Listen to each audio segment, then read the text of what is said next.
हेर्नुहोस् है हजुरहरू, आज सुँगुरको मासु है। आज मेरो श्रीमतीले नयाँ युट्युब आइडी बनाउनु भएको छ अरे। हेर्नुहोस्, सबैले फलो सब्सक्राइब गरिदिनु होला।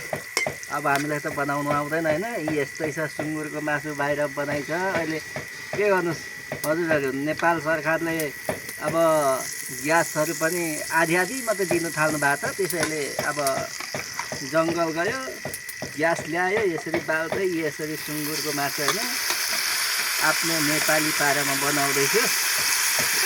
भरे पकाइसकेर पनि हजुरहरूले देखाउने छु। अहिले यसो पकाउँदै गरेको सबैजनाले माया गरिदिनु होला है, फलो गरिदिनु होला, सब्सक्राइबर गरिदिनु होला, सेयर गरिदिनु होला सबैजनाले है त। मिठो माया गरिदिनु होला, सपोर्ट गरिदिनु होला है त। ल ल, बाई बाई। ल है त, हेर्नु है, अब पकाउँदै गर्दैछु। अब यो कस्तो हुन्छ होला खोइ। अब पकाइसकेर हेर्नुपर्छ।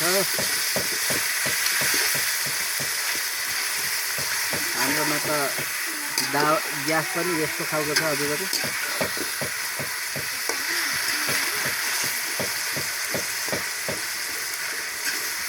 ल अहिलेलाई पकाउँदैछु है, भरे कस्तो हुन्छ भरे हजुरहरूले फेरि देखाउँदैछु।